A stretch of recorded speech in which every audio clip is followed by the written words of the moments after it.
पूरे पंजाब में नए कार सर्विस स्टेशन बनाने पर पाबंदी क्यों लगाई गई? पुराने कार वॉश स्टेशन पर कौन सी नई पाबंदियां लगाई गई हैं? गाड़ी को धोने पे कम से कम 400 लीटर पानी लगता है। 20 बाई 25 के करीब सर्विस स्टेशन को सील भी किया गया है। गाड़ी घर के अंदर धोने पे पाबंदी है, फाइन भी किया जा रहा है। जो नए कार वॉश सेंटर होते हैं या कार सर्विस सेंटर होते हैं, इसको बनाने पर पाबंदी आयद कर दी गई है। पाबंदी का इतलाक कब से हुआ है और पाबंदी आयद करने की वजह क्या? तो वाटर वेस्टेज कार वॉशिंग पे बहुत ज़्यादा है। ऑलरेडी लाहौर में कुछ 450 के करीब सर्विस स्टेशन एग्जिस्ट कर रहे हैं और एक गाड़ी को धोने पे कम से कम 400 लीटर पानी लगता है अगर उस पर रिसाइकलिंग प्लांट ना लगाओ, और वो फ्रेश वाटर यूजली यूज़ किया जा रहा होता है। तो उसके ऊपर एक रिसाइकलिंग प्लांट की टेक्नोलॉजी जो है वो लगाई जा रही है, जो उसको रिड्यूस करती है कुछ 70 to 80% तक। आल दो के फिर भी 20-30% वेस्टेज उसमें हो जाता है पानी का, मगर 70% पानी रिसाइकल हो जाता है और वो दोबारा वही पानी गाड़ी को धोने में इस्तेमाल होता है। तो वो मैसिवली पानी एक्सट्रैक्ट हो रहा था, जिसकी वजह से हमारा एक्वाफर जो है वो अननेसेसरी जो है ड्रॉप होता जा रहा था और साफ़ पानी से गाड़ी मेरे ख्याल धोने की ज़रूरत भी नहीं है इतनी। तो वो उसको रोकने के लिए, चूँकि पानी का लेवल ख़तरनाक हद तक गिरता जा रहा था, तो उसको रोकने के लिए नए सर्विस स्टेशन बनाने पर पाबंदी लगा दी गई है। और जो पुराने सर्विस स्टेशन हैं उनको हाई कोर्ट के ऑर्डर्स पर, गवर्नमेंट के ऑर्डर्स पर उन्हें जो है रिसाइकलिंग प्लांट्स लगाए जा रहे हैं उसके ऊपर। और जो लोग रिसाइकलिंग प्लांट नहीं लगा रहे या लगाने के बाद चला नहीं रहे, उनके ऊपर 1 लाख तक फ़ाइन भी किया जा रहा है। ये जो आपने 400 का फिगर बताया लाहौर शहर में, ये 400 का फिगर जो है किस दौरान बढ़ा है? मतलब कि पिछले 1 साल में कितने, या 2 साल में या 3 साल में जो है ये कार वॉश सेंटर या कार सर्विस सेंटर जो है बनते गए हैं? लेकिन जैसे जैसे गाड़ियों की तादाद बढ़ती जा रही है, ज़ाहिर है उनकी रिक्वायरमेंट भी बढ़ती जा रही है। तो अगर आप देखें तो ये एवरी ईयर तकरीबन 5 to 10% इंक्रीज़ इसमें हो रहा था। तो उसको रोकने के लिए पाबंदी फिर अब हमने लगा दी है। लाहौर के अलावा जो दीगर शहर हैं उनके हवाले से बताएं, क्या सूरत है? बड़े शहर फैसलाबाद, रावलपिंडी है, मुल्तान है, तो उन शहरों की क्या सूरत हाल है? वहाँ पे पानी की जो किल्लत है किस हद तक पहुँच चुकी है? और दूसरा, कार सर्विस सेंटर जो है किस हद तक बढ़ते जा रहे हैं और पाबंदी अब लगी?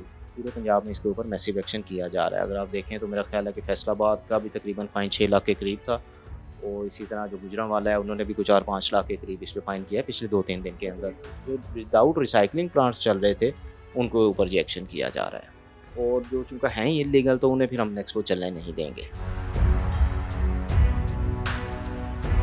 तो जो चल रहे हैं रिसाइकलिंग प्लांट के बगैर कार सर्विस सेंटर, उनके खिलाफ कब एक्शन लिया जाए? देखिए उनके खिलाफ इमीडिएटली एक्शन किया जा रहा है। अगर आप देखें तो पिछले 4 दिन के अंदर हमने कोई 10 लाख के करीब फ़ाइन किए हैं जो सर्विस स्टेशन हैं, और 20 बाई 25 के करीब सर्विस स्टेशन को सील भी किया गया, और उन्हें उस टाइम तक अलाउ नहीं किया जा रहा है या डीसील नहीं किया जा रहा जब तक उनमें रिसाइकलिंग प्लांट इंस्टॉल नहीं कर रहे। ये लाहौर का फिगर हम सिर्फ बता रहे हैं आपको। बहुत से ऐसे जो कारोबार शुरू करने वाले हजरात हैं जिन्होंने कार सर्विस स्टेशन के हवाले से जगह भी ले ली हुई है, सारा सेटअप भी लगा लिया, लेकिन ओपन नहीं किया, उसका मतलब कि इनॉग्रेशन नहीं किया हुआ, तो क्या उनको भी पाबंदी का इत्तलाक का सामना है? लेकिन जिन कार वॉश सर्विस स्टेशन को तो अप्रूवल ग्रांट कर दिए गए हैं वो तो लगा सकेंगे। वो मैं आपको बता रहा हूँ कि 450 के करीब हैं। जो नहीं खुले, यकीनी तौर पे जो नया बनाना चाह रहे हैं उनको हम अलाउ नहीं करेंगे उसके ऊपर।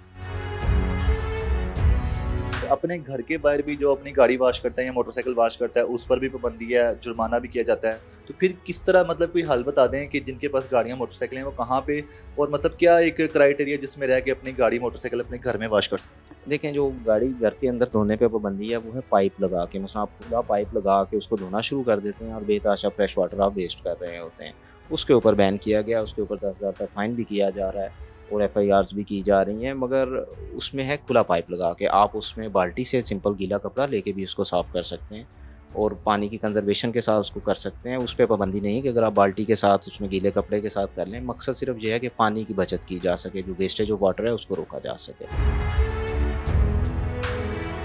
पाबंदी लगा दी कि नया कार वॉश सेंटर नहीं बन सकता, लेकिन जो पुराने मौजूद हैं उनको किस तरह से चेक किया जा रहा है, इंश्योर किया जा रहा है कि जो पानी है उसका ज़िया ना हो? जी बिल्कुल, अब जो नए पंप्स बन रहे हैं, नए सर्विस को हम बिल्कुल ना वो बैन कर दिया गया, उनको हम नहीं NOC जारी कर रहे और ना ही उनको लगने की इजाज़त दे रहे हैं। या घरों में लोग वॉश करते हैं, इनको जो है बैन कर दिया गया है। हाई कोर्ट ने भी आर्डर जारी कर दिए हैं। तो घरों में भी जो वॉश करता है तो उसको 10,000 रुपये फाइन किया जाता है। और दूसरा जो कार वॉश इधर पंप्स पे लगे हुए हैं, इनके ऊपर रिसाइकलिंग प्लांट लगा होता है। अगर वो चला रहे होते हैं तो ठीक है, अगर बंद होता है तो उनको भी हम 1 लाख रुपये जुर्माना करते हैं और सील कर देते हैं। तो जो पहले बने हुए हैं इनके ऊपर अगर उन्होंने रिसाइकलिंग प्लांट लगाया हुआ है जो पानी को रिसाइकिल करे और उसको साफ करके दोबारा कार वॉश के लिए यूज़ हो, तो उनको परमिशन है भी चलाने की।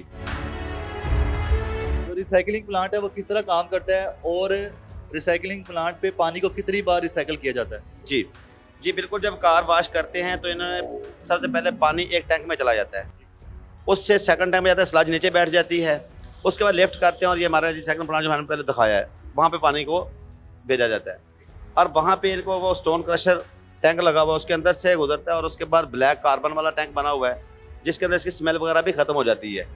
फिर इसको थर्ड टैंक में ले आते हैं और वहाँ से लिफ्ट करके दोबारा उसको वॉशिंग के लिए यूज़ करते हैं।